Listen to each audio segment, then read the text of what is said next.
Hello दोस्तों, मैं अनामिका सिंह स्वागत करती हूँ आप सबका आपके यूट्यूब चैनल नॉलेज कॉर्नर में। फ्रेंड्स, बॉटनी की इस क्लास में आज हमारा जो टॉपिक है वो है बायोकेमिस्ट्री। बायोकेमिस्ट्री में आज हम लोग कार्बोहाइड्रेट, प्रोटीन, लिपिड, न्यूक्लिक अम्ल और एंजाइम का वर्गीकरण, गुण और जैविक महत्व के जितने भी क्वेश्चन अभी तक एग्जाम में आए हैं उन सबको कवर करेंगे। आप अगर चैनल पर नए हैं तो सब्सक्राइब कर लीजिए, वीडियो को लाइक करिए और सभी दोस्तों के साथ शेयर करिए। पहला क्वेश्चन है, जिब्रेलिन्स का नाम जिनके नाम पर रखा गया है, किसके नाम पर रखा गया है? जिब्रेलिन क्या है? एक कवक है, एक वैज्ञानिक थे, एक पादप है या कीट है? तो इसका सही जवाब हो जाएगा, जैसा आप लोगों ने कहा था मैम एक्सप्लेनेशन दिखा दीजिए, तो आज मैं एक्सप्लेनेशन दिखा के आपको बताऊंगी। जिब्रेलिन्स जो है, जिब्रेला नाम का एक कवक है, इसी के नाम पे इसका नाम रखा गया है। ऑप्शन ए इसका सही जवाब हो जाएगा। फ्रेंड्स, एक बात आपसे और कहनी थी, आप में एक लोग हैं, नाम नहीं याद आ रहा है, उन्होंने मुझसे बैक्टीरिया और वायरस का पीडीएफ मांगा है, तो प्लीज़ आप शाम तक या फिर रात तक थोड़ा वेट कर लीजिए, क्योंकि मैं जहाँ पे हूँ वहाँ पे बुक अवेलेबल नहीं है, मैं बुक साथ लेकर नहीं आई हूँ। मैं जितना जल्दी हो सकता है पेपर से पहले आपको प्रोवाइड करवाने की कोशिश करूँगी, ठीक है। अभी मैं आपको कमेंट बॉक्स में नाम दिखा देती हूँ। इसका एक्सप्लेनेशन जो है, जिब्रेलिन्स का नाम कवक जिब्रेला के नाम पर रखा गया है। जिब्रेलिन्स पादप हार्मोन्स का एक समूह है जो तने की लंबाई, पुष्पन और अंकुरण को प्रेरित करता है। यह भ्रूण, जड़ों और युवा पत्तियों में उत्पन्न होता है और यह बुद्धि को बढ़ावा देता है। जिब्रेलिन्स की खोज कब हुई? तो जिब्रेलिन्स की खोज 1926 में कुरोसावा नाम के एक वैज्ञानिक थे, जिन्होंने जिब्रेला फूजी कोरियाई कवक के कारण होने वाले फॉलिस सीडलिंग के रोग की जांच के लिए किया था, ठीक है, इसके दौरान किया था। तो जिब्रेलिन की खोज किसने की थी? कुरोसावा ने की थी। कब की थी? 1926 में की थी। और जिब्रेलिन है क्या? तो ये एक जिब्रेला नाम का कवक, इस जिब्रेला नाम के कवक पर इसका नाम रखा गया है। अगला क्वेश्चन है, C3 और C4 पादपों में प्रमुख कार्बोक्सिलिक एंजाइम कौन सा है? तो C3 C4 में प्रमुख कार्बोक्सिलिक एंजाइम कौन सा है? तो इसका सही जवाब हो जाएगा ऑप्शन ए रुबिस्को। और रुबिस्को C3 में पाया जाता है और PEP कार्बोक्सिलेज जो है ये C4 में पाया जाता है। C3 में मुख्यतः कार्बोक्सिलेज एंजाइम रुबिस्को, रूबिलोज 1,5, इसका जो फुल फॉर्म है, यहाँ पे फुल फॉर्म लिखा है, रूबिलोज 1,5 विस्फोस्फेट कार्बोक्सिलिक ऑक्सीनेज है। यह प्राथमिक एंजाइम कार्बोक्सिलेशन प्रक्रिया को उत्प्रेरित करता है। और बात करें C4 की, तो C4 में जो है वो PEP एंजाइम जो है वो पाया जाता है, फास्फोनोल पायरुवेट कार्बोक्सिलेज जो है ये पाया जाता है। कार्बन डाइऑक्साइड का प्राथमिक ग्राही है, जो C4 के साथ CO4 के साथ मिलकर ऑक्सलो एसीटेट बनाता है। ऑप्शन ए इसका सही जवाब हो जाएगा। C3 में कौन सा पाया जाता है? रुबिस्को पाया जाता है। और C4 में कौन सा पाया जाता है? PEP पाया जाता है। नेक्स्ट है, निम्नलिखित में से कौन सा पादपों में ऑक्सीजन को प्रभावित नहीं करता है? सॉरी, कौन सा ऑक्सीजन का प्रवाह नहीं है, मतलब प्रभाव नहीं है? अंकुर चोल में घुमाव, कैम्बियम की वृद्धि, पार्थेनोकार्पी का प्रेरण या फिर कैम्बियम वृद्धि पर अवरोध। कौन सा ऑक्सीजन का प्रभाव नहीं है? तो इसका सही जवाब हो जाएगा इंट्रोडक्शन ऑफ पार्थेनोकार्पी, सॉरी, इसका सही जवाब हो जाएगा inhibition of cambium growth. Option D इसका सही जवाब हो जाएगा। कैम्बियम वृद्धि के अवरोध पर ऑक्सीजन का कोई प्रभाव नहीं होता है। ऑक्सीजन पादप हार्मोन्स का एक वर्ग है जो पौधे के विकास के विभिन्न पहलुओं को प्रभावित करता है। कैम्बियम वृद्धि और कैम्बियम गतिविधि सीधे ऑक्सीजन सांद्रता के समानुपाती होते हैं। ऑक्सीजन कैलाप्टाइल की टिप पर मौजूद होता है। अगर पूछा जाए ऑक्सीजन कहाँ होता है, तो यह कोलाप्टाइल की टिप पर मौजूद होता है, यानी कि जो प्लांट का टिप होता है उस पर मौजूद होता है, ठीक है। अगला क्वेश्चन, शुद्ध जल के जल विभव तथा पराशर विभव होते हैं। शुद्ध जल का जल विभव और पराशर विभव कितना होता है, यानी पोटेंशियल एंड ऑस्मोटिक पोटेंशियल। तो शुद्ध जल का पोटेंशियल और ऑस्मोटिक पोटेंशियल दोनों 0 होता है। ऑप्शन बी इसका सही जवाब हो जाएगा। शुद्ध जल में जल विभव और पराशर विभव को शून्य माना जाता है। जब कुछ विलेय पानी में घुल जाते हैं तो वे पानी में विभव यानी पोटेंशियल को कम कर देते हैं, इसलिए विभव हमेशा नकारात्मक होता है। ओके, ऑप्शन बी इसका सही जवाब। अगला क्वेश्चन, ABA यानी एब्सिसिक अम्ल के लिए सत्य है। एब्सिसिक एसिड जिसे ABA कहते हैं, इसके लिए क्या सत्य है? पहला दिया है यह प्राकृतिक वृद्धि निरोधक हार्मोन्स है, तो बिल्कुल सही बात है। ABA जो है एब्सिसिक एसिड जो है, ये जो है it is a natural growth inhibiting hormones.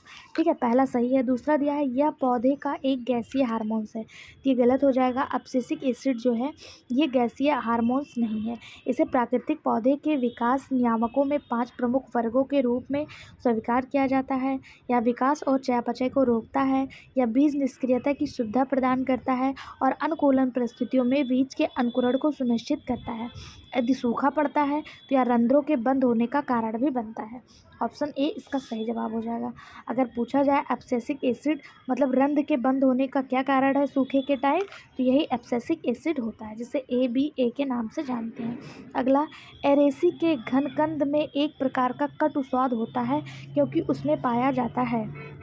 किस चीज़ के लिए? वो कौन सी चीज़ है जिसके लिए अरेसी कुल के जो प्लांट होते हैं, जैसे आप लोगों ने अरवी वगैरह खाया होगा, तो उसमें एक मतलब गले में चुभन सी होती है, वो किसके के लिए होती है? क्योंकि उसमें ऑक्सलेट क्रिस्टल पाए जाते हैं। ऑक्सलेट क्रिस्टल की उपस्थिति के कारण जो एरेसी कुल के पौधे होते हैं, एरेसी कुल के जो फ्रूट्स होते हैं, उनमें एक विशेष प्रकार का तत्व पाया जाता है जो गले में खिंचाव उत्पन्न करता है, चुभन टाइप में उत्पन्न करता है। ठीक है, अगला क्वेश्चन, ये किसके बने होते हैं? तो ये कैल्शियम ऑक्सलेट के बने होते हैं, CaCO3 के बने होते हैं। अगला क्वेश्चन, निम्नलिखित में से कौन सा समूह सूक्ष्म पोषक जाना जाता है?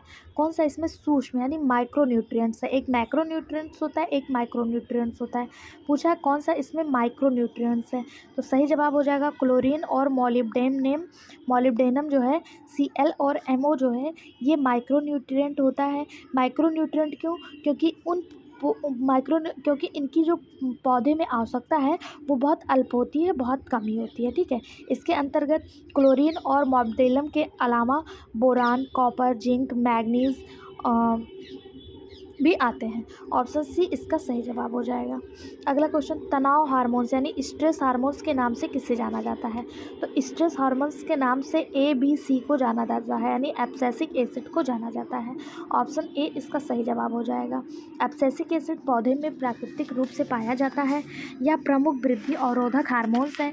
यह पादप को प्रतिकूल वातावरणीय परिस्थितियों का सामना करने में सहायता करता है, जिस कारण इसे तनाव हार्मोन्स यानी कि स्ट्रेस हार्मोन्स कहा जाता है। इसके अलावा इसका जो मेन काम है वो स्टोमेटा यानी जो रंध्र होता है उसके खुलने बंद होने का भी कार्य यही करता है। ठीक है, प्रभावित करता है। अगला क्वेश्चन, अधिकांश शाकीय पौधों में कार्बन डाइऑक्साइड का स्थिरीकरण किसकी अभिक्रिया से होता है? यानी कि जो शाकीय पौधे होते हैं उनमें जो कार्बन डाइऑक्साइड फिक्स्ड होता है वो किस प्रक्रिया के कारण होता है? सही जवाब हो जाएगा ऑप्शन ए PEP कार्बोक्सिलेज के कारण। ऑप्शन ए इसका सही जवाब हो जाएगा। शाकीय यानी सुकुलेंट पौधे में स्टोमेटा रात में खुलते हैं तथा दिन में बंद होते हैं ताकि पानी का हाथ से कम हो।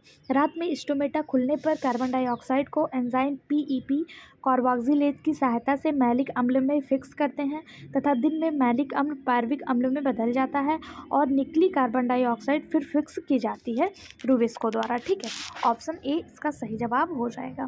पहले ही क्वेश्चन में इसके बारे में डिस्कस किए थे। अगला क्वेश्चन है, पिसाटीन एक उदाहरण है। पिस्टीन इज़ अ एग्जाम्पल ऑफ। पिसाटीन किसका एग्जाम्पल है? एंटीबायोटिक्स, फाइटोएलेक्सिन, जैव उर्वरक यानी बायो फर्टिलाइज़र या फिर PR प्रोटीन्स। इसका सही जवाब हो जाएगा ऑप्शन बी फ्लैटोएलेक्सिन।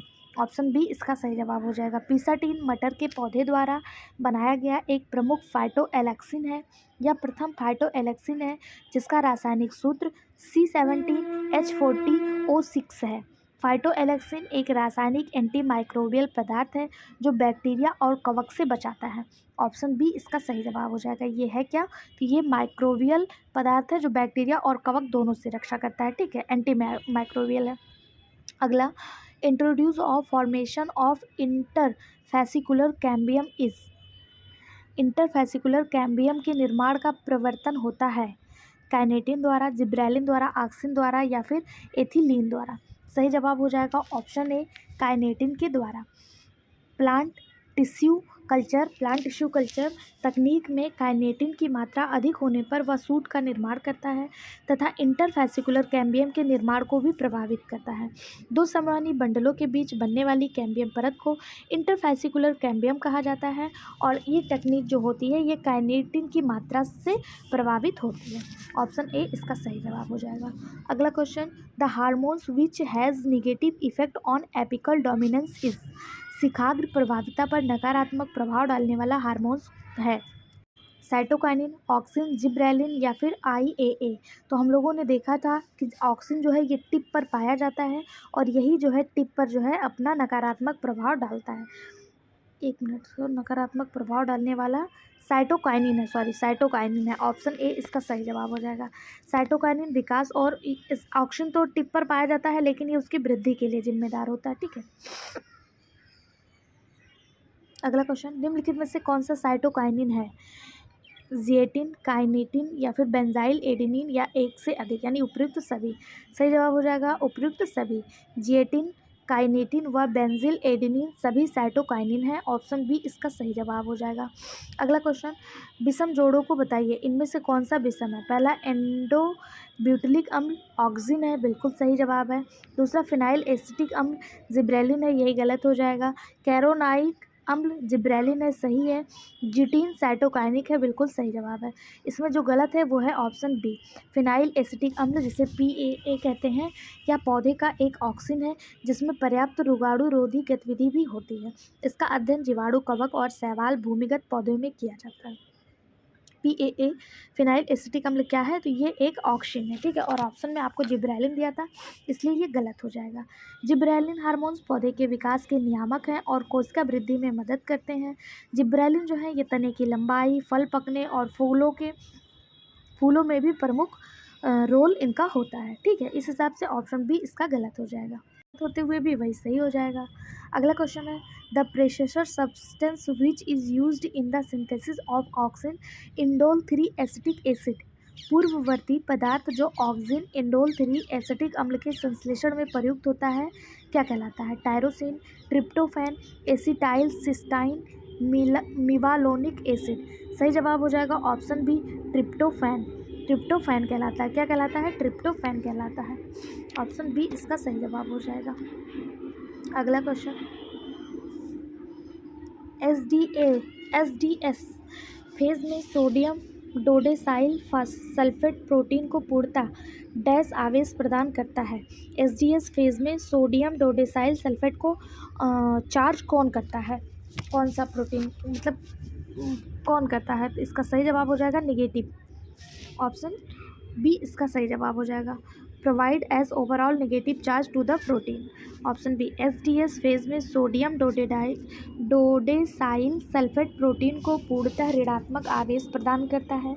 SDS का सूत्र यहाँ पर लिखा हुआ है CH3 CH2 का होल ट्वाइस होल 11 OSO3Na होता है। ठीक है, यह एक आयनिक सरफेक्टेंट है जिसका उपयोग कई सफाई और स्वच्छता उत्पादों में किया जाता है। और SDS फेज में सोडियम डोडेसाइल सल्फेट प्रोटीन को पूर्णतः ऋणात्मक आवेश देता है, नेगेटिव आवेश देता है। ऑप्शन बी इसका सही जवाब हो जाएगा। सरसों के तेल का तीखापन डैश के कारण होता है। सरसों का तेल जो थोड़ा सा तीखा लगता है वो किसके कारण होता है? इरूसिक एसिड, इथाइल थियोसाइनेट, एलिल आइसोथियोसाइनेट या फिर लिनोसेरिक एसिड। सही जवाब हो जाएगा ऑप्शन सी एलिल आइसोथियोसाइनेट।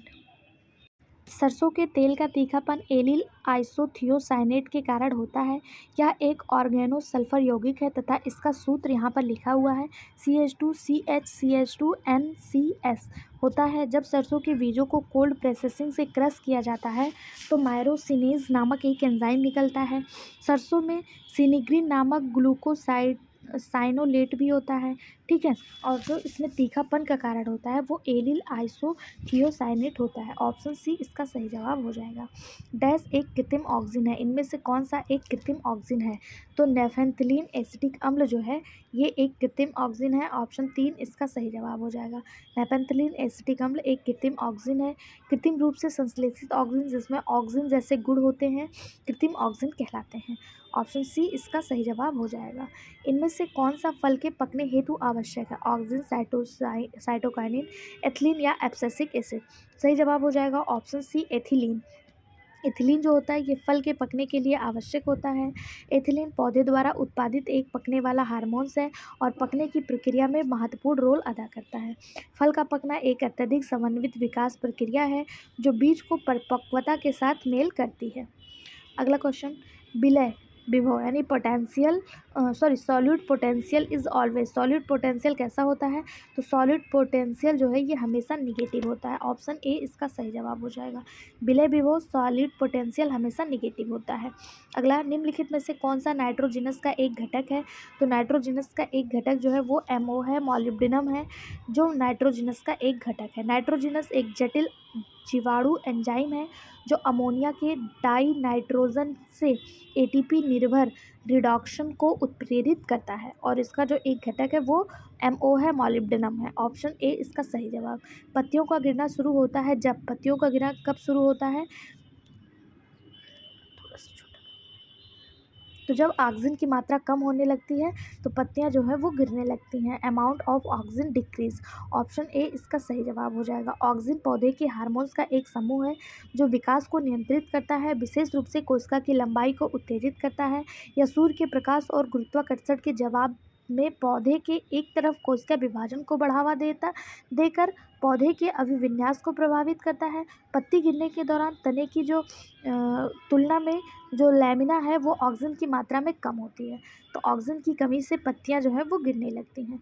अगला क्वेश्चन है, सेब में लालिमा होती है इसके कारण, मतलब सेब जो हमें रेड कलर का दिखाई देता है वो किसके कारण दिखाई देता है?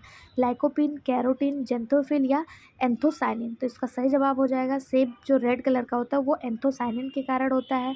गाजर में कैरोटीन पाया जाता है। जेंथोफिल और लाइकोपिन ये किस में पाया जाता है? अगर आपको पता है तो कमेंट बॉक्स में बताइएगा। 25 क्वेश्चन के बाद हम कल के क्वेश्चन के जवाब ले लेंगे, मतलब कल के कमेंट आपको दिखाएंगे।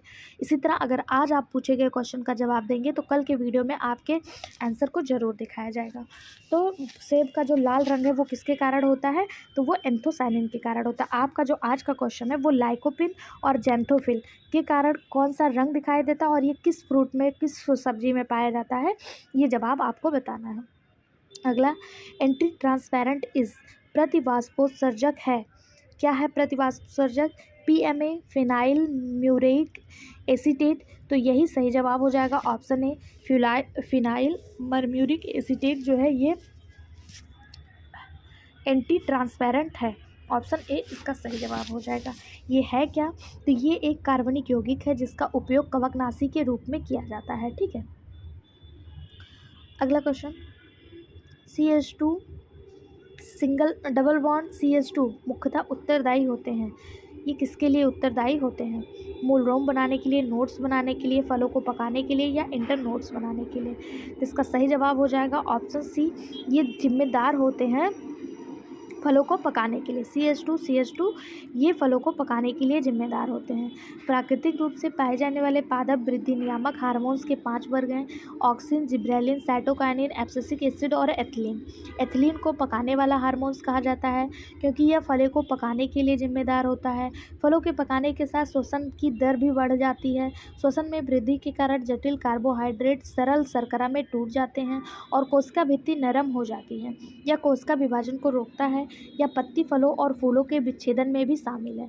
एथिलीन का फार्मूला क्या होता है? तो CH2 डबल बॉन्ड CH2। अगर आपको यहाँ पे एथिलीन दिया होता तो आप आसानी से मार्क कर देते, लेकिन एग्जाम में ये देखिए, एग्जाम में आया हुआ क्वेश्चन है, UPTGT में आया हुआ क्वेश्चन, और यहाँ पे एथिलीन ना देकर आपको उसका फार्मूला दिया है, तो आपको ध्यान रखना होगा कि फार्मूला भी पूछा जा सकता है। ठीक है।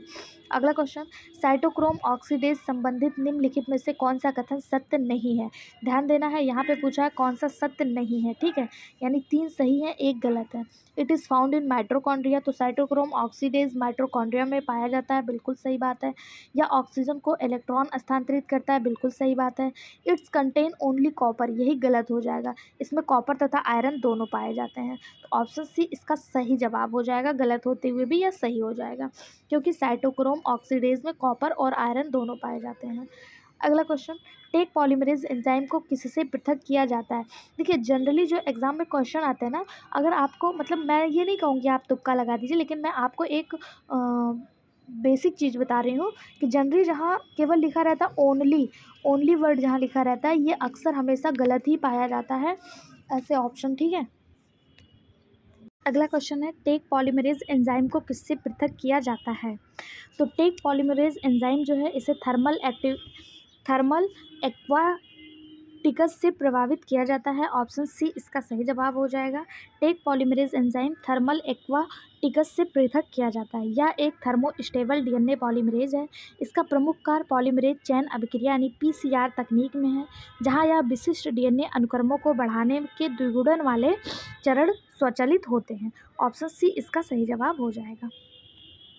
अगला क्वेश्चन है, पीसीआर अभिक्रिया में निम्नलिखित में से कौन सा एंजाइम प्रयोगित होता है? पीसीआर अभिक्रिया में कौन सा एंजाइम प्रयोगित होता है? तो अभी हम लोगों ने देखा पीसीआर में टैग पॉलीमरेज जो है वो प्रयोगित होता है, ऑप्शन ए सही जवाब। राइजोम क्या होते हैं, सॉरी राइबोसोम क्या होते हैं? तो राइबोसोम जो है ये RNA molecules having enzymatic activity, option B इसका सही जवाब हो जाएगा। एंजाइम गतिविधि वाले आरएनए अणु होते हैं। सॉरी मैंने आपको कमेंट दिखाना मैं भूल गई। अब मैं जो है पहले कमेंट 30 क्वेश्चन के बाद पहले कमेंट देख लेंगे, फिर आगे के क्लासेस देखेंगे, ठीक है। एक एंजाइम जो बिना टेम्पलेट के डीएनए का विस्तार कर सकता है उसे क्या कहते हैं? तो एक एंजाइम जो बिना टेम्पलेट के डीएनए का विस्तार कर सकता है वह टर्मिनल न्यूक्लियोटाइड्स ट्रांसफरेज एंजाइम होता है, ऑप्शन सी इसका सही जवाब हो जाएगा। आगे बढ़ने से पहले हम कल के वीडियो के कमेंट ले लेते हैं। देखिए आप सबके कमेंट हमारे लिए बहुत ज़्यादा महत्वपूर्ण है और आप सब के कमेंट को पर्सनली मेरे द्वारा रिप्लाई किया जाता है, आप देख लीजिए यहाँ पे, ठीक है। तो आप लोग के मन में जो भी बातें हैं, जो आप कहना चाहते हैं, जो भी आपकी डिमांड है, आप कमेंट बॉक्स में मांग लिया करिए। लेकिन एक आप लोग से अनुरोध है कि जो लोग टेलीग्राम पे पीडीएफ ले लेते हैं और उसको अलग अलग जगह शेयर करते हैं, उनसे अनुरोध है प्लीज़ आप शेयर करिए, आप बहुत सारे बच्चों को शेयर करिए, मुझे कोई दिक्कत नहीं है, लेकिन प्लीज़ उनसे आप लोग एटलीस्ट पैसे तो मत मांगिए। आप किसी और के पीडीएफ को सेल कर रहे हैं, ये गलत तरीका होता है। आप पैसे तो मत मांगिए, आप भेजिए, उन्हें नीड है, आप 10 लोगों को, 50 लोगों को, 1000 लोगों को भेजिए, लेकिन पैसे लेकर नहीं, ठीक है। ये गलत तरीका है। मैंने कल सुना किसी ने मुझे टेलीग्राम पे बताया, आप ही लोगों में से कोई था जिन्होंने मुझे बताया कि टेलीग्राम मतलब पीडीएफ टेलीग्राम से सेम पीडीएफ को आप लोग सेल कर रहे हैं, ये गलत तरीका होता है, ठीक है। बाकी कल के कमेंट में हम लोग देख लेते हैं किसका आया है। A9999 करके कोई है, इनका नाम पूरा नहीं दिया हुआ है, इन्होंने दिया है मैम जो एक्सप्लेनेशन दिया है उसे दिखा दिया करिए। तो देखिए आज मैंने आपको दिखा दिया है। अगला क्वेश्चन है हिमानी जायसवाल, इन्होंने लिखा है thank you ma'am. Thank you Himani ji, आपका भी तहे दिल से धन्यवाद। अगला क्वेश्चन है मिस उपासना शर्मा, ये हर वीडियो में अपना कमेंट करती हैं और इनको भी दिल से धन्यवाद। अगला क्वेश्चन है अगला कमेंट है सविता कुमारी का, पूनम जी का, डॉली यादव का। पूनम जी ने हर लगभग वीडियो पे कमेंट करा है, डॉली जी ने भी करा है। लेकिन पूछे गए क्वेश्चन का जवाब किसी ने नहीं दिया। देखिए एक किसी ने सिंह करके कोई है, ये लिखे हैं कि मैम ये क्लास अंजू मैम की कॉपी है। तो देखिए किसी की कॉपी करने में भी मेहनत लगती है ना, मैं जो बुक पढ़ा रही हूँ ये भी तो किसी की कॉपी है, लेकिन मैं अपनी मेहनत से पढ़ा रही हूँ ना, मैं उस पर एफर्ट डाल रही हूँ, अपने टेक्निक्स यूज कर रही हूँ। उसी तरह मैंने इस वीडियो, हाँ जब मैंने अंजू मैम से कॉपी ज़रूर करा, लेकिन मैंने उसमें अपने एफर्ट तो डाले, मैंने खुद से लिखा, मैंने आपको समझाया। अब कहीं ना कहीं से तो पढ़ के मैं पढ़ाऊँगी ना, क्योंकि मैंने आपको पहले ही बताया था मुझे बॉटनी नहीं आती। अगर आती भी है तो मैं इतना ज़्यादा थोड़ी ना, मतलब इतना ज़्यादा कोई थोड़ी ना पढ़ा लिखा है कि उसको कभी किसी से पढ़ने की ज़रूरत ही नहीं पड़ेगी। आप किसी को भी देख लीजिए, एरिस्टोटल हो गए जो महान वैज्ञानिक हैं, महान खोजकर्ता हैं, जो खोजविद हैं, वो लोग भी तो हमेशा किताबें वगैरह और किसी न किसी से पढ़ते रहते हैं, सीखते रहते हैं। तो सीखने की कोई एज नहीं होती, सीखने की कोई लिमिट नहीं होती। मैंने भी सीखा और आपको सिखाने की कोशिश करी। अगर आपको अच्छा लग रहा है तो आप देखिए, अगर आपको उससे बेटर अंजू मैम की क्लास लग रही है या आप मतलब उनका ज़्यादा समझ में आ रहा है, मेरा नहीं समझ में आया, तो आप लोग मत देखिए, मेरी तरफ से कोई ज़बरदस्ती नहीं है, ठीक है। लेकिन मैं भी तो कहीं से देखूँगी, कहीं से समझूँगी, तब आपको और बेटर समझाने की कोशिश कर पाऊँगी ना, ठीक है। बाकी आप लोग के कमेंट के लिए बहुत बहुत धन्यवाद। इसी तरह आप लोग हर वीडियो पे अपना कमेंट, अपनी राय रखा करिए। मुझे आप में से किसी की बातें बुरी नहीं लगती हैं, लेकिन ये मेरा ओपिनियन था, मेरी राय थी, मैंने आपके सामने रख दिया। बाकी एज़ यू विश, जो आपको सही लगे आप करिए, ठीक है। और मैं आपसे एक बात और कहना चाहूँगी, LT ग्रेड का पेपर जैसे ही हो जाता है उसके बाद हम लोग TRE एग्ज़ाम की तैयारी करेंगे 6 to 8 लेवल पे भी और TGT PGT भी लेवल पे। अगर आप में से जो लोग हमारे साथ जुड़ना चाहते हैं और जो जिनके भाई बहन यार दोस्त जिनको देखिए PDF पैसे में बेचे जा रहे हैं, तो आप ज़्यादा से ज़्यादा कोशिश करिए कि ज़्यादा से ज़्यादा लोगों को इस चैनल से ऐड कर सकिए, जिससे फ्री ऑफ कॉस्ट उन्हें सारी चीज़ें प्रोवाइड हो सके, उन्हें कोई भी ना भ्रमित ना कर पाए। कोई भी फ्री चीज़ें लेकर पेड में किसी को देना, ये सही बात नहीं होती, ठीक। तो अब हम शुरू करते हैं अपना क्लास।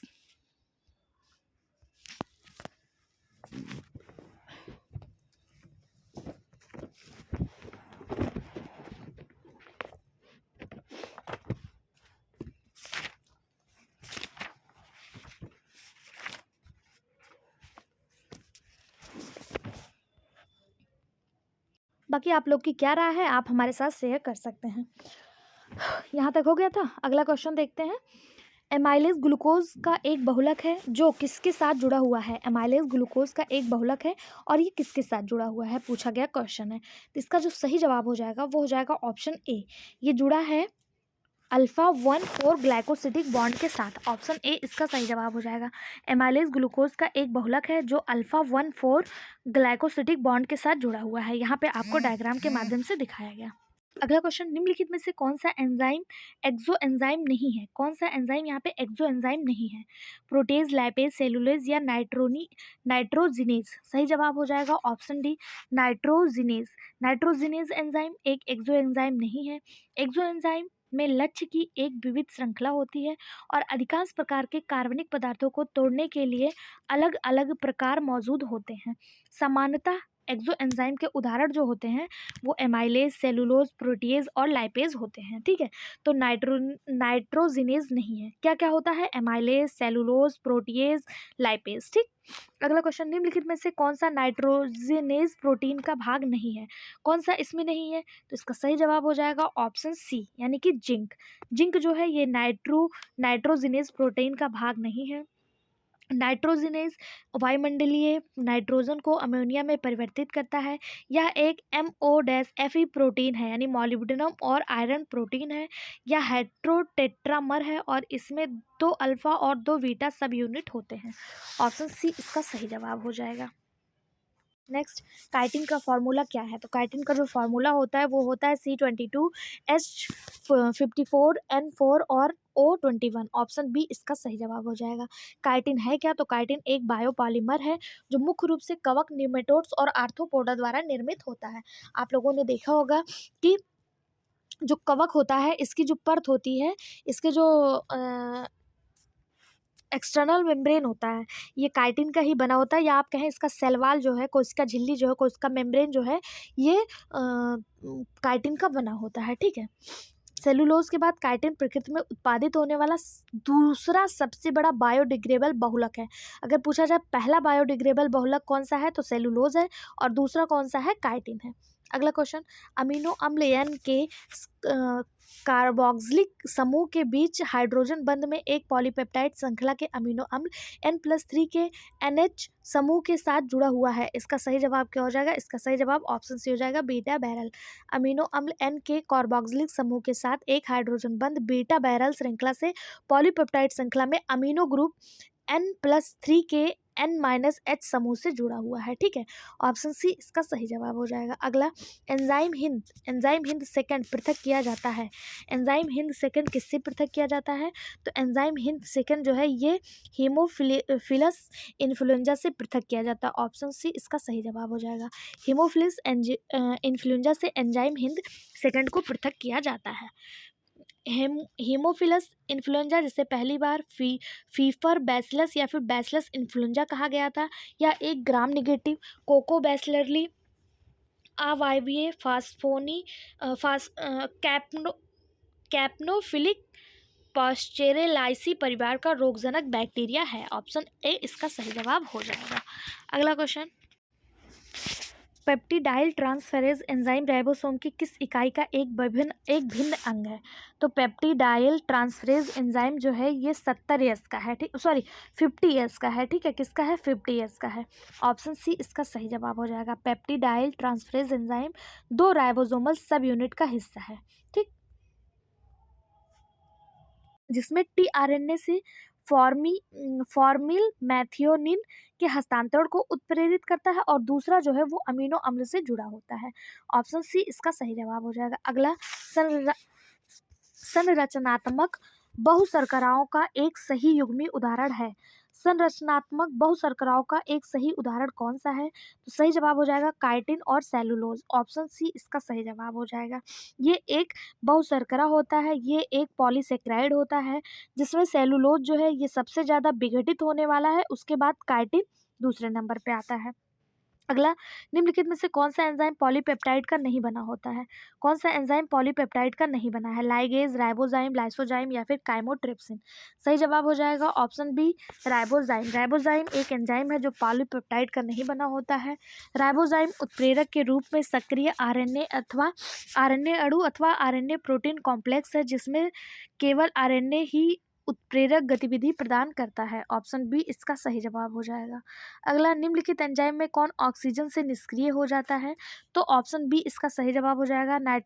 नाइट्रोजिनेज जो है ये ऑक्सीजन से निष्क्रिय हो जाता है। ऑप्शन बी इसका सही जवाब हो जाएगा।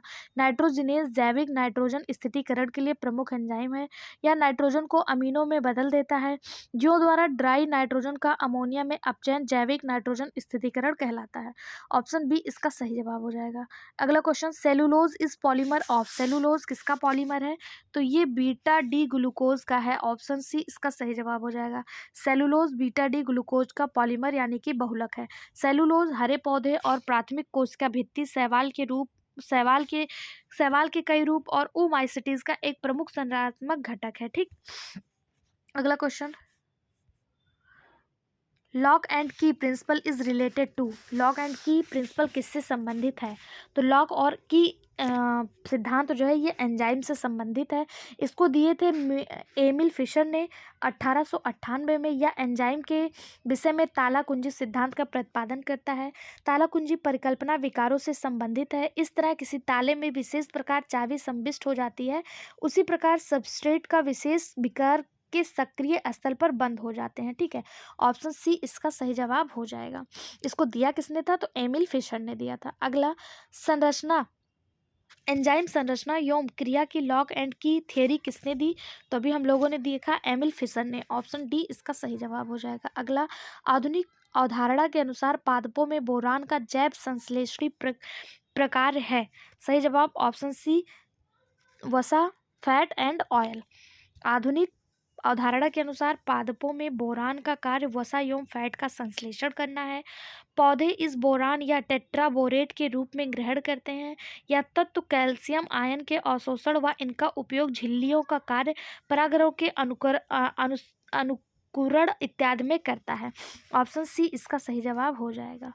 अगला क्वेश्चन, निम्नलिखित अमीनो अम्ल में कौन सा डाई सल्फाइड बॉन्ड बनाकर प्रोटीन संरचना को स्थिरता प्रदान करता है? ऑर्जिनिन, लाइसिन, स्टीन या फिर एलानिन? सही जवाब हो जाएगा ऑप्शन सी स्टीटीन। स्टीटीन जो है यह अमीनो अम्ल डाई सल्फाइड बॉन्ड बनाकर प्रोटीन संरचना को स्थिरता प्रदान करता है। ऑप्शन सी इसका सही जवाब हो जाएगा। अगला, अमीनो ट्रांसफरेज के लिए आवश्यक को एंजाइम होता है। अमीनो ट्रांसफरेज के लिए आवश्यक को एंजाइम कौन सा होता है? तो सही जवाब इसका हो जाएगा ऑप्शन बी यानी पिरिडॉक्सिल फॉस्फेट। ये अमीनो ट्रांसफरेज के लिए पिरिडॉक्सिलिस फॉस्फेट आवश्यक को एंजाइम होता है। ऑप्शन बी इसका सही जवाब हो जाएगा। अगला क्वेश्चन, निम्नलिखित में से किस अणु में दोनों अल्फा 1,4 और अल्फा 1,6 संबंध हैं? किसमें दोनों का संबंध है? माल्टोज, सेलुलोज, एमाइलोज या फिर एमाइलोपेक्टिन? सही जवाब ऑप्शन डी एमाइलोपेक्टिन। एमाइलोपेक्टिन जो है ये अणु में दोनों अल्फा 1,4 और अल्फा 1,6 संबंध होते हैं। इसका प्रमुख कार्य पौधों में ऊर्जा का भंडारण करना और भंडारण इकाई के रूप में पौधे के स्टार्च ग्रेन्यूल्स की संरचना बनाना है। पौधे स्टार्च को एमाइलोप्लास्ट नामक विशेष अंग के भीतर जमा करते हैं। स्टार्च के अंतिम विन्यास के क्रिस्टलीकरण में एमाइलोपेक्टिन एक प्रमुख घटक है। ऑप्शन डी इसका सही जवाब हो जाएगा। अगला क्वेश्चन, एंजाइम जो अमोनिया के स्वांगीकरण से संबंधित है, यानी अमोनिया के एसिमिलेशन से कौन सा एंजाइम संबंधित है? सही जवाब हो जाएगा option C glutamine synthetase. Glutamine synthetase enzyme जो है ये अमोनिया के एसिमिलेशन से संबंधित है, अमोनिया के स्वांगीकरण से संबंधित है। बैसिलस मैकेरेंस में ग्लूटामिक अम्ल में अमोनिया स्वांगीकरण करने के रास्ते की जांच ग्लूटामेट डिहाइड्रोनेज, ग्लूटामाइन सिंथेटेज और ग्लूटामेट सिंथेसिस की विशिष्ट गतिविधियों के मापन द्वारा की जाती है। ऑप्शन सी इसका सही जवाब हो जाएगा। अगला क्वेश्चन, प्रोकैरियोटिक में एक बार प्रारंभ होने से निरंतर डीएनए प्रकृति के लिए यह एंजाइम जिम्मेदार है। तो कौन सा डीएनए प्रकृति के लिए जिम्मेदार होता है? सही जवाब हो जाएगा DNA polymerase third. DNA polymerase third जो है ये डीएनए प्रकृति के लिए जिम्मेदार होता है, ठीक है, प्रोकैरियोटिक में। ऑप्शन बी इसका सही जवाब हो जाएगा। डीएनए पॉलीमरेज 1 और डीएनए पॉलीमरेज 2 जो है ये डीएनए का रिपेयर करता है, और जो उसको मतलब डबल होने के लिए, द्विगुणन करने के लिए कौन जिम्मेदार है? तो डीएनए पॉलीमरेज थर्ड जिम्मेदार होता है। यूकैरियोट्स में polymerase alpha, beta, gamma, delta आदि पाए जाते हैं। प्रोकैरियोट्स में क्या पाया जाता है? डीएनए पॉलीमरेज 1, डीएनए पॉलीमरेज 2 जो रिपेयर करता है, और डीएनए पॉलीमरेज 3 ये क्या करता है? द्विगुणन करने में मदद करता है। अगला, मानव द्वारा कभी भी पाचन नहीं होने वाला कार्बोहाइड्रेट कौन सा है? यानी वो कौन सा कार्बोहाइड्रेट है जिसको मानव पचा नहीं सकता है? ग्लूकोज, सेलुलोज, मंड और सुक्रोज। सही जवाब हो जाएगा सेलुलोज। सेलुलोज का पाचन जो है मानव द्वारा नहीं होता है। कभी एक समय था जब ह्यूमन जो है हरे पेड़ पौधे पत्तियों खाकर अपना जीवन यापन करते थे, तब उनके आंत में अपेंडिक्स नामक एक स्ट्रक्चर पाया जाता था जो अब वेस्ट हो गया है। अब इसका कोई भी कार्य नहीं है। अब इसको निकाल, मतलब किसी किसी को आप देखते होंगे कि अपेंडिक्स का ऑपरेशन हो जाता है, फिर भी उन्हें कोई दिक्कत नहीं होती। तो इसी में कुछ जीवाणु पाए जाते थे, कुछ बैक्टीरिया पाए जाते थे, इसी से कुछ एंजाइम निकलता था जो सेलुलोज का पाचन करता था। लेकिन अब ऐसा नहीं होता है, ठीक है। मनुष्य में यह नहीं पचता है। जुगाली करने वाले जानवरों के शरीर में ऐसे जीवाणु होते हैं जो सेलुलोज को पचाने वाले एंजाइम निकालते हैं। मानव की आंतों में ऐसे जीवाणु अब नहीं पाए जाते हैं, ठीक है। ऑप्शन सी बी इसका सही जवाब हो जाएगा। अगला क्वेश्चन है, पौधे में कार्बोहाइड्रेट किस रूप में होता है? तो हम सभी को पता है पौधे में कार्बोहाइड्रेट ग्लूकोज के रूप में होता है। ऑप्शन ए इसका सही जवाब हो जाएगा। इसी को स्टार्च कहते हैं कार्बोहाइड्रेट को, या सेलुलोज पॉलीसेक्राइड यानी कि ग्लूकोज के रूप में होता है। ऑप्शन ए इसका सही जवाब हो जाएगा। या सेलुलोज पॉलीसेक्राइड और मोनोसेक्राइड के रूप में ग्लूकोज में पाया जाता है। प्रकाश संश्लेषण के माध्यम से पौधे द्वारा ग्लूकोज का उत्पादन किया जाता है। ग्लूकोज पौधे की वृद्धि को प्रभावित करते हैं। ऑप्शन ए इसका सही जवाब। अगला, एंजाइम के अमीनो अम्ल के भागों को क्या कहा जाता है? एंजाइम के जो अमीनो अम्ल यानी the amino acid parts of an enzyme is called apo enzyme, holo enzyme, को एंजाइम या फिर को फैक्टर। सही जवाब हो जाएगा ऑप्शन ए एपो एंजाइम। अमीनो एसिड यानी प्रोटीन एंजाइम का एक हिस्सा है जिसे एपो एंजाइम कहते हैं। एपो एंजाइम एक इनएक्टिव एंजाइम है जो कार्बनिक व अकार्बनिक को फैक्टर से जुड़कर सक्रिय एंजाइम बनाता है। ऑप्शन ए इसका सही जवाब हो जाएगा। किसी एंजाइम का प्रोटीनीसियस भाग एपो एंजाइम कहलाता है। अगर आपसे पूछा जाए एपो एंजाइम क्या है, तो किसी भी एंजाइम में जो प्रोटीन पाया जाता है, अमीनो एसिड पाया जाता है, यही क्या कहलाता है? एपो एंजाइम कहलाता है, ठीक है। अब देखिए यहाँ पे दिया है होलो एंजाइम क्या है। तो होलो एंजाइम जिसमें प्रोटीन के साथ प्रोटीन प्रकृति यानी नॉन प्रोटीनस है वो जुड़े होते हैं, वो होलो एंजाइम कहलाता है, ठीक है। को एंजाइम क्या है? तो को एंजाइम में ऐसे कार्बनिक पदार्थ जो कुछ एंजाइमों की सक्रियता के लिए आवश्यक है, परंतु एंजाइम के साथ क्रिया के साथ टेम्पोररी रूप से जुड़े होते हैं, जैसे NAD, NADP, ये सब जो टेम्पोररी रूप से जुड़े होते हैं ये को एंजाइम कहलाते हैं, ठीक है। अगला क्वेश्चन देखते हैं, निम्नलिखित में से कौन सा एंजाइम माइटोकॉन्ड्रियल मार्कर एंजाइम है? इनमें से कौन सा माइटोकॉन्ड्रियल मार्कर एंजाइम है? एल्डोलेज, माइलेज, पायरुवेट, डिहाइड्रोनेज या फिर सब्सैनिक डिहाइड्रोनेज। सही जवाब हो जाएगा सक्सेनिक डिहाइड्रोनेज। माइटोकॉन्ड्रिया के विभिन्न प्रकार के एंजाइम पाए जाते हैं जो ऑक्सीकरण और फास्फोरीकरण यानी ऑक्सीडेटिव फास्फोरिलाइजेशन की क्रिया में भाग लेते हैं। इसमें एटीपी सिंथेटेज, सक्सेनिक डिहाइड्रोनेज प्रमुख है। तो एटीपी सिंथेटेज आपको नहीं दिया है, ऑप्शन में दिया क्या है, सक्सेनिक डिहाइड्रोजिनेज। तो यही सही जवाब हो जाएगा। ठीक है, क्रेब्स चक्र में भाग लेने वाले सभी ऑक्सीडेटिव एंजाइम माइटोकॉन्ड्रिया के मैट्रिक्स में पाई जाती है। जबकि अगर इसका अपवाद पूछा जाए, जो सक्सेनिक डिहाइड्रोनेज है, जो कि समूचा जटिल प्रोटीन है और यह इनर मेम्ब्रेन से कसकर जुड़ा होता है, जनरली माइटोकॉन्ड्रिया के मैट्रिक्स में पाए जाते हैं। मैट्रिक्स यानी ये आउटर मेम्ब्रेन हो गया, माइटोकॉन्ड्रिया का इनर मेम्ब्रेन जो क्रिस्टी लाइक संरचना, फिंगर लाइक स्ट्रक्चर बनाता है, इसी पर क्रिस्टी पाया जाता है, और बीच में मैट्रिक्स पाया जाता है जहाँ पे जो है सारे एंजाइम भरे होते हैं। लेकिन जो ये सक्सिनिक डिहाइड्रोजिनेज एंजाइम है, यह इसी भाग पर पाया जाता है, इनर मेम्ब्रेन पर। ठीक है, और ये अपवाद है। अगला क्वेश्चन, एक एंजाइम जिसमें मॉलिब्डेनम सहकार्य की आवश्यकता है कौन सा है? Nitrate reductase, nitride reductase, alcohol dehydrogenase या फिर इनोलेज। सही जवाब हो जाएगा ऑप्शन ए, नाइट्रेट डिक्टेज। एक एंजाइम जिसमें मॉलिब्डेनम सहकारक यानी कोफैक्टर की आवश्यकता होती है, उसे नाइट्रेट रिडक्टेज कहा जाता है। मॉलिब्डेनम एक बहुमुखी रेडॉक्स रसायन है जिसका उपयोग एंजाइम द्वारा विविध रेडॉक्स प्रक्रिया को उत्प्रेरित करने के लिए किया जाता है। मॉलिब्डेनम सहकारक एंजाइम को आमतौर पर ऑक्सीजन परमाणु के हस्तांतरण को उत्प्रेरित करता है। ऑप्शन ए इसका सही जवाब हो जाएगा। आई होप आपको मेरा एफर्ट अच्छा लग रहा होगा। अगर वीडियो पसंद आ रहा हो, चैनल को सब्सक्राइब करिए, वीडियो को लाइक करिए और इसको ज़्यादा से ज़्यादा शेयर करिए। अगला क्वेश्चन है, सूखे के समय समयात्रा कौन सी अमीनो अम्ल संग्रहित होता है? Which among acid usually accumulated during draft, यानी कि सूखे के समय किसका एक्यूमुलेटेड होता है? एस्पार्टेट, टायरोसिन, प्रोलिन या फिर ग्लूटामिन। सही जवाब हो जाएगा ऑप्शन सी, प्रोलिन। सूखे के समय सामान्यतः प्रोलिन अमीनो अम्ल संग्रहित होता है। ऑप्शन सी इसका सही जवाब हो जाएगा। एलटी ग्रेड बायोलॉजी 2015 में पूछा गया क्वेश्चन है। पीडीएफ आपको पहले ही टेलीग्राम चैनल पे दे दिया गया है। प्लीज़ जो लोग सेल कर रहे हैं वो अगर मेरी वीडियो देख रहे हैं तो उनसे अनुरोध है, आप जिसको ज़रूरत हो उसको पीडीएफ दे दीजिए, पर सेल नहीं करिए। अगला क्वेश्चन है, which enzyme is called as molecular successor. कौन से एंजाइम को आणविक कैंची कहा जाता है? तो आणविक कैंची के नाम से सही जवाब है, इसको स्टार मार्क करिएगा। यहाँ से क्वेश्चन पिछली बार एलटी ग्रेड में पूछा गया था और हो सकता है आगे भी पूछ लिया जाए। रिस्ट्रिक्शन एंडोन्यूक्लियस को आणविक कैंची कहा जाता है। यह है क्या? तो यह एक एंजाइम है जो डीएनए के खंडों को एक विशिष्ट भाग को तोड़ने का कार्य करता है। एंजाइम जैविक उत्प्रेरक है जो सक्रिय ऊर्जा का कम करके रासायनिक प्रक्रिया को तेज करता है। ऑप्शन ए इसका सही जवाब हो जाएगा। अगर पूछा जाए एंजाइम क्या करता है, तो एंजाइम उत्प्रेरक के रूप में कार्य करता है, जो एक्टिव एनर्जी होती है उसको कम करके केमिकल एनर्जी में को तेज करता है। ठीक है, अगला क्वेश्चन, एंजाइम तथा सबस्ट्रेट के बीच आबंध होना चाहिए। The bond between the enzyme and substrate must be, कौन सा होना चाहिए? Weak and long lived, weak and short lived, strong and long lived, strong and short lived. तो एंजाइम और सबस्ट्रेट के बीच जो बॉन्ड होना चाहिए वो वीक एंड शॉर्ट लिव होना चाहिए। ऑप्शन बी इसका सही जवाब हो जाएगा।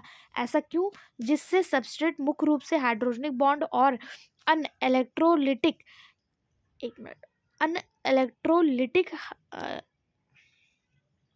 इंटरेक्शन के माध्यम से एंजाइम को बांधता है। एंजाइम के भीतर का स्थान जहाँ सबस्ट्रेट बनता है उसे एंजाइम का सक्रिय स्थल कहा जाता है। और ये बॉन्ड जो है वो वीक और शॉर्ट लिव क्यों होना चाहिए? जिससे जब ये दोनों अभिक्रिया कराएं तो ये आपस में अलग हो सके, आपस में नई चीज़ों का निर्माण कर सके। ठीक है, ऑप्शन बी इसका सही जवाब हो जाएगा। आज जो ये टॉपिक था हमारा, इसमें बस इतने ही क्वेश्चन थे, 57 क्वेश्चन। तो अभी तक हमने 57 क्वेश्चन कवर करा दिया है। आई होप सो आप लोग को वीडियो पसंद आया होगा। कहीं भी कोई भी कन्फ्यूज़न, कोई भी डाउट तो कमेंट बॉक्स में ज़रूर पूछिए। अभी तक हम लोग विषाणु, जीवाणु, कवक, शैवाल, लाइकेन, ब्रायोफाइटा, टेरिडोफाइटा, अंडावृत्ति, जीवाश्म विज्ञान, आवृत्ति बीजी, अनरावृत्तिबीजी और इसके अलावा आवृत्तिबीजी वर्ग की, आर्थिक, वनस्पति विज्ञान, भ्रूण विज्ञान, कोशिका विज्ञान, जेनेटिक्स, पादप विज्ञान की शारीरिक क्रिया और इसके अलावा विविध आणविक जैव विज्ञान, जैव प्रौद्योगिकी एवं आनुवंशिक अभियांत्रिकी, पादप रोग, पर्यावरणीय वनस्पति विज्ञान, ये डिस्कस कर लिया। अब हमारे पास केवल पर्यावरणीय वनस्पति विज्ञान और पादप शरीर क्रिया विज्ञान, तो हमारे पास टॉपिक बचे हुए हैं और हमारा पेपर 17 तारीख को है, आज 15 तारीख हो गया। जल्दी से जल्दी मैं आपको शाम तक या कल तक ये दोनों वीडियो भी प्रोवाइड करवा दूंगी। अब मुझे पता है आप लोग को रिवीजन करना है, तो इन क्वेश्चन से भी ना आपके रिवीजन हो जाएंगे, आपको डरने वाली कोई बात नहीं है, ठीक है। वीडियो में बने रहने के लिए धन्यवाद। बाकी आप लोग के पास टाइम होगा तो देखिएगा, अगर नहीं होगा तो कोई बात नहीं। Thank you.